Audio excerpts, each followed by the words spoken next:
Hello student, कैसे हैं आप?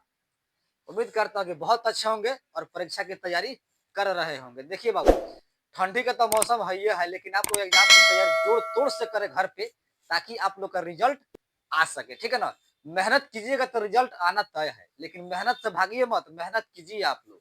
चलिए बाबू, कुछ क्वेश्चन लेकर आप लोग ले आए हैं। कुछ बेहतर क्वेश्चन होगा, मैथ का ऑब्जेक्टिव क्वेश्चन होगा, जो ध्यान पूर्वक समझेंगे और जो है वीडियो को अंत तक देखिएगा, ताकि आप लोग क्वेश्चन के आंसर समझ आ जाए। देखिए, रटने का प्रयास मत कीजिए, क्योंकि हम इसको बनाकर दिखाएंगे कौन आंसर, किसका आंसर क्या आएगा। ठीक है ना? तो रटने का प्रयास मत कीजिएगा, मैथ को जड़ तक जाइए, बनाने का प्रयास कीजिए, ताकि आपको समझ बेहतर तरीका से आ जाए। चलिए देखते हैं क्वेश्चन।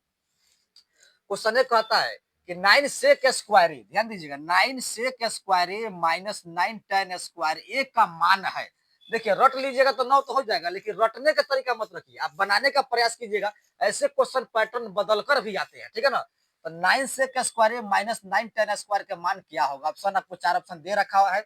चलिए इसको बनाकर देखते हैं क्या आंसर आएगा। तो लिख देते हैं, यहाँ पर समझिए पहले। 9 सेक स्क्वायर ए को लिखा, माइनस 9 tan स्क्वायर ए को लिखा। ठीक है ना? तो देखिए, 9 दोनों में उपस्थित है, 9 दोनों प्रेजेंट है, तो 9 को आप कॉमन ले लीजिएगा। जैसे 9 को कॉमन निकालिएगा, तैसे यहाँ से सेक स्क्वायर ए माइनस tan स्क्वायर ए यहाँ से बच जाएगा। ध्यान दीजिए, 9 दोनों में से निकल चुका है। तो 9 sec square A minus tan square A का मान 1 होता है, तो 9 गुना 1 कर दीजिएगा, तो यहाँ से 9 एकम 9, अर्थात ऑप्शन नंबर आप देख सकते हैं बी पर 9 लगाए, तो बी को लॉक कर दीजिएगा। ठीक है ना? आगे बढ़ते हैं 2 नंबर।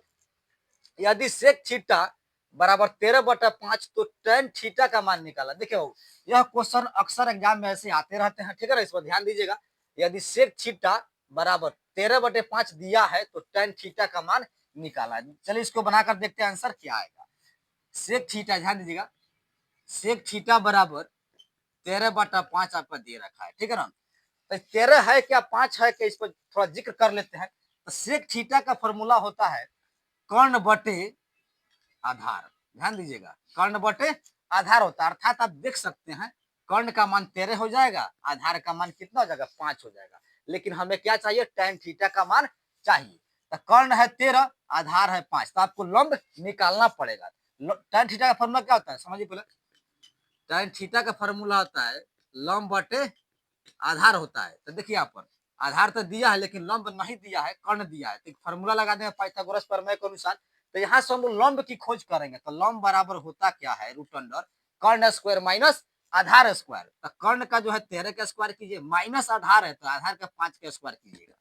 तो 13 13 का 13 दो बार, 13 में 13 तो 169 आ जाएगा। माइनस, ध्यान दीजिएगा, 5 का स्क्वायर कीजिए तो कितना आ जाएगा, 25 आ जाएगा। ठीक है ना? तो 169 में से 25 घटाइए, घटाने के बाद 144 आ जाएगा। हटा सकते हैं। 144 का वर्गमूल कितना था, 12 होता है। 144 का वर्गमूल कितना होता है, 12। ठीक है ना? तो लंब यहाँ पर देख सकते हैं हमारा 12 आ गया। कितना गया, 12 आ गया। जब 12 आ गया लंब, तो जो कह रहा है tan का मान निकालना है, तो उसको सेट कर दीजिएगा। तो क्या कह रहा है, tan थीटा बराबर लंब बटे आधार होता है। ठीक है ना? तो लंब लंब देखिए कितना निकला है, 12, 12 रख दीजिए। आधार आपका कितना है, देखिए आधार आधार 5 है, तो 12/5 आपका tan थीटा का मान निकल कर बाहर आ जाएगा। तो 12/5 देखिए कहा, ऑप्शन नंबर डी है, तो डी को लॉक कर दीजिएगा। ठीक है ना? आगे बढ़ते हैं, अगला क्वेश्चन कहता है कि कोसेक स्क्वायर थीटा और माइनस कॉट स्क्वायर थीटा बराबर। इस पर जरा ध्यान दीजिएगा, एक फॉर्मूला ही दे चुका है इस पर। तो cosec square theta minus cot square theta बराबर है, ध्यान दीजिएगा, एक फॉर्मूला होता है 1 प्लस कॉट स्क्वायर थीटा बराबर कोसेक स्क्वायर थीटा। ठीक है ना?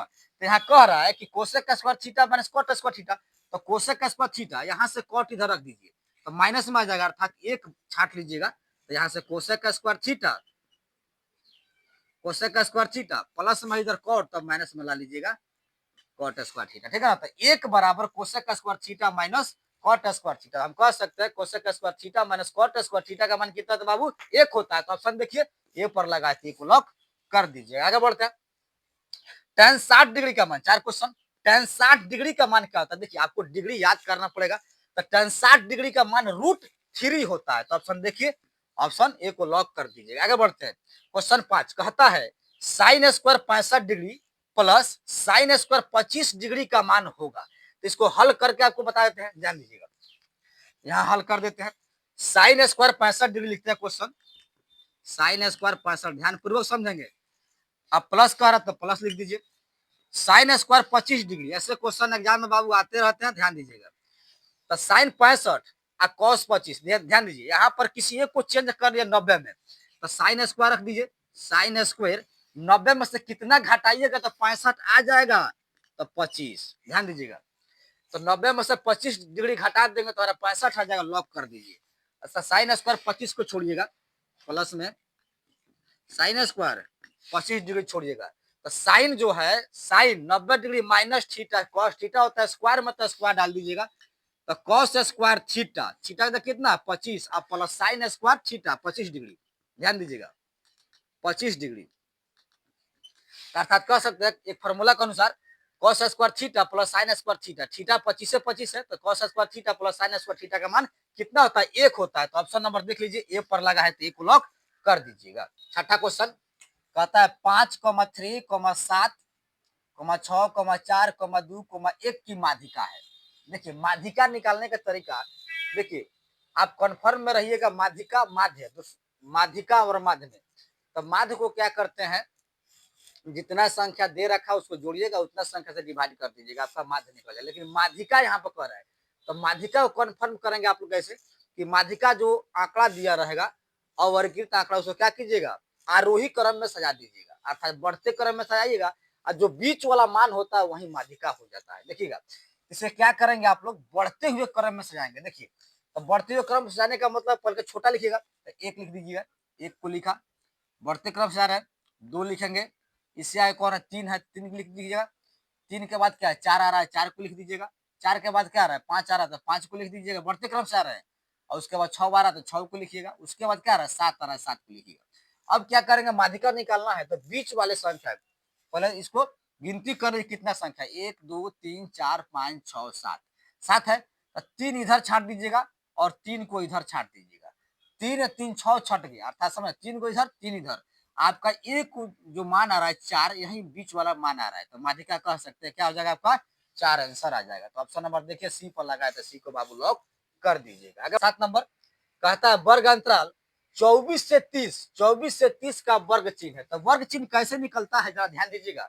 वर्ग चिन्ह निकालने का मतलब होता है कि वर्ग की ऊपरी सीमा और निम्न सीमा को जोड़िएगा और आधा कर दीजिएगा। कैसे, वर्ग की ऊपरी सीमा प्लस निम्न सीमा, निम्न से 24 दे रहा हूं तो 24 को जोड़ दीजिए, बाटा 2 कर दीजिए, ठीक है ना। इसको जोड़िए आप, 3 2 5 54, 4 3 2 5 54 बटे 2, तो 54 कटाइएगा 27 दूना 54 होता है, अर्थात वर्ग चिन्ह कितना आ जाएगा बाबू आपका 27 आ जाएगा, अर्थात ऑप्शन नंबर डी को लॉक कर दीजिएगा। आगे बढ़ते हैं, कहता है 8 नंबर question 1 2 3 1 2 3 dot dot dot N के माध्य है। देखिए यह जो आपका 1 2 3 दे रहा है विषम संख्या दे रहा था, विषम संख्या का माध्य क्या होता है n प्लस 1/2, तो n प्लस 1/2 होता है विषम संख्या का, सम संख्या का n/2 में पद होता है, तो n प्लस 1/2 आपका सी नंबर ऑप्शन हो जाएगा, किसके लिए, विषम संख्या के माध्य के लिए n प्लस 1/2 हो जाएगा, ऑप्शन नंबर सी को लॉक कीजिएगा। आगे बढ़ते हैं 9 नंबर क्वेश्चन 130313 का बहुलक होगा, ध्यान दीजिएगा 130313 का बहुलक होगा। बहुलक कहने का अर्थ होता है बाबू कि जो संख्या किसी आंकड़े में अधिक बार रिपीट कर जाती है वही संख्या जो है बहुलक हो जाता है। तो देखिए इसमें कौन संख्या बार बार दोहरा रही है, 13033, इसका मतलब है 3 3 बार दोहरा रहा, अधिक बार 3 रिपीट कर रही है, इसका मतलब बहुलक क्या हो जाएगा 3 हो जाएगा। तो ऑप्शन नंबर डी पर देखिए डी लगा हुआ है 3, तो डी को लॉक कर दीजिएगा। आगे बढ़ते हैं, कहता है क्वेश्चन नंबर 10 निश्चित घटना की प्रायिकता होती है। देखिए बाबू निश्चित घटना की प्रायिकता या संभव घटना की प्रायिकता क्या होती है, एक होती है, लेकिन असंभव घटना कहे और निश्चित घटना कहते क्या होता है, उसका प्रायिकता 0 होता है। निश्चित घटना की प्रायिकता क्या होता है बाबू, एक होता है, या संभव घटना की प्रायिकता क्या होता है, एक होता है। तो ऑप्शन नंबर बी को लॉक कर दीजिएगा, ठीक है ना। यदि वीडियो अच्छा लगा है तो वीडियो को लाइक करें, शेयर करें, कमेंट करें। यदि आप मेरे चैनल पर नए हैं तो चैनल को सब्सक्राइब कीजिए। मिलते हैं अगले क्वेश्चन के साथ अगले वीडियो में।